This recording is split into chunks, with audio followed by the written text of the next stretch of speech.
करेंगे वो कुछ क्वेश्चंस करेंगे purchase consideration other than cash issue of debentures में, और कुछ क्वेश्चंस मैं आपके सामने आज सॉल्व करके दिखाऊंगी। इसको अच्छे से प्रैक्टिस करना आपने, ताकि आप बोर्ड एग्जाम्स में क्वेश्चन में कोई आपको प्रॉब्लम ना आए। पहला क्वेश्चन है, Radha limited purchase machinery for 4 lakh. Radha limited ने परचेज करी एक मशीनरी जिसकी कीमत थी 4 लाख फ्रॉम कृष्णा लिमिटेड। ये मशीनरी इसने खरीदी कृष्णा लिमिटेड से। मैंने आपको पहले भी बताया था, अगर आपको वेंडर का नाम गिवन है तो आपने जनरल एंट्रीज में वेंडर का नाम यूज करना है। अगर आपके पास वेंडर का नाम नहीं है तो आपने वहां पे सिंपली वेंडर्स अकाउंट लिख देना है। इस क्वेश्चन में आपको वेंडर का अकाउंट नाम गिवन है कृष्णा लिमिटेड, और ये जो मशीनरी खरीदी आपने, इस क्वेश्चन में डेट गिवन है तो आपको जनरल एंट्री में भी डेट मेंशन करनी पड़ेगी। आपने ये जब खरीदा तो खरीदा 1 अप्रैल 2022 को। फिर उसके बाद लिखा गया है 1 लाख वाज पेड इमीडिएटली। इस 4 लाख की मशीन का जब वो हुआ कृष्णा और राधा के बीच में कि हम मशीन खरीदेंगे बेचेंगे, तो 1 लाख तुरंत राधा ने कृष्णा को दे दिया। 1 लाख कैश जो है वो इमीडिएटली पे हो गया है। इमीडिएटली उन्होंने कैश में दे दिया, और उन्होंने कहा कि हम जो बैलेंस होएगा, बैलेंस हम पे करेंगे इशू करके 2,80,000 डिबेंचर। अब जितना भी इसके बाद बैलेंस बच रहा है उसके बदले में बैलेंस को हम कैसे पे कर रहे हैं? हम पे कर रहे हैं डिवेंचर इशू करके, इशू ऑफ डिवेंचर्स। अब हर बार कई बार क्वेश्चंस में क्या होता है, इसके बाद ऐसे लिख देते हैं कि issue of debenture at par, issue of debenture at premium. इस बार डायरेक्टली लिखा गया है कि डिवेंचर इशू हो रहे हैं 2,80,000 के, और जो डिवेंचर है वो 12% डिवेंचर्स है। अब इसके बाद बोला पास जनरल एंट्री, ठीक है। तो इस तरीके के क्वेश्चंस में आपने क्या करना है, आपने सिंपल जैसे आपका जनरल एंट्री का फॉर्मेट बनता है, अब आप लोग 12th क्लास में हो तो आप सबको पता होगा कि फॉर्मेट जनरल एंट्री का कैसे बनाना है। Date, particular, ledger, folio, debit and credit. वो चीजें मैं यहाँ पे नहीं बता रही हूँ क्योंकि it's a basic thing, you have to know this things. तो यहाँ पे आपने क्या करना है, सबसे पहले आप सिंपल क्वेश्चन को, जब भी ऐसे क्वेश्चंस आते हैं ना बहुत आसान होते हैं, आपने लाइन टू लाइन पढ़ना है और उसकी जनरल एंट्री बनानी है।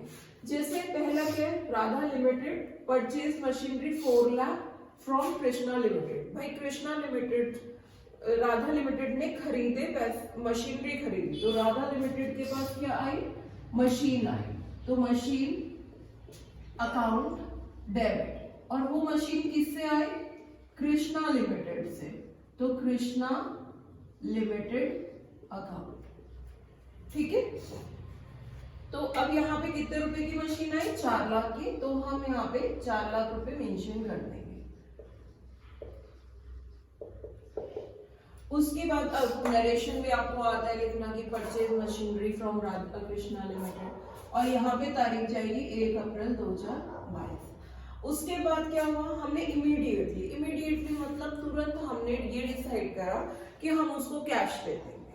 तो हम अगर कैश मेंशन ना होता तो हम यहाँ पे बैंक से पेमेंट करते हैं, अगर कैश मेंशन है तभी हम कैश से पेमेंट करेंगे। यानी कि अब आपके दिमाग में ये होना चाहिए कि हमने कृष्णा लिमिटेड को कितने रुपए देने हैं, 4 लाख रुपए अभी देने, मशीन खरीदी थी भाई 4 लाख रुपए देने। उसके बाद आपने उसको सेम डे पे इमीडिएटली कृष्णा लिमिटेड को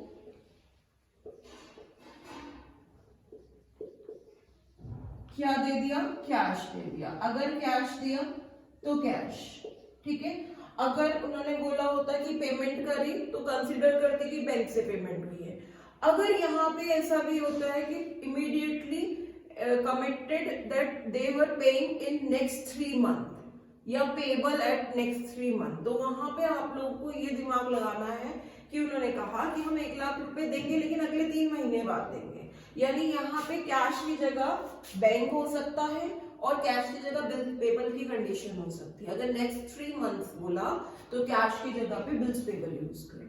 अगर कैश इमीडिएटली बोला तो कैश यूज करो, अगर सीधा बोला है कि पेमेंट हुई है तो बैंक यूज करो। इन तीन के अलावा और कुछ नहीं हो सकता। तो हमने यहाँ पे 1 लाख रुपए पेमेंट कर दी। अब आप खुद सोचिए कि कृष्णा लिमिटेड को 4 लाख देने थे, 1 लाख दे दिए हैं, तो बचे कितने? 3 लाख रुपए अभी और देने हैं मैंने कृष्णा लिमिटेड को। अब क्या हुआ? अब उन्होंने कहा कि जो भी बैलेंस बचा था उनकी आपस में बात हुई और कृष्णा लिमिटेड को हमने 12% डिवेंचर्स दे दिए। जो बचा हुआ पैसा था उसका हमने क्या करा, उसको 12% डिवेंचर्स दे दिए। तो हम अगली एंट्री लिखेंगे, Krishna limited account debit to 12% debentures to 12% debentures account. देखो सिंपल हो रहा है। जब हमने कृष्णा लिमिटेड को कैश दी तो Krishna limited account debit to cash account. जब हमने कृष्णा लिमिटेड को कैश तो दे दिया, आप डिवेंचर भी देना चाह रहे हैं तो Krishna limited account debited to 12% debentures account. अब यहाँ पे हमने कृष्णा लिमिटेड को डिवेंचर कितने के दिए? 2,80,000 के हमने यहाँ पे डिवेंचर्स दे दिए, ठीक है। लेकिन देने तो 3 लाख के थे, मतलब बैलेंस तो 3 लाख बच रहा है ना। कृष्णा लिमिटेड तो बोलेगा कि मेरा तो 3 लाख बैलेंस बच रहा है, भाई यहाँ से 4 लाख था, यहाँ से 1 लाख दे दिया तो बचा 3 लाख। 3 लाख इधर, 2,80,000 इधर। यानी कि ये डिवेंचर जो इशू हुए होंगे वो प्रीमियम में इशू हुए होंगे, जो इंफॉर्मेशन आपसे हाइड थी। 20,000 रुपीज प्रीमियम में इशू हुए, ठीक है। अगर कमी मुझे ऊपर नजर आती तो मैं समझती कि डिवेंचर जो इशू हुए हैं वो किस में इशू हुए? डिस्काउंट।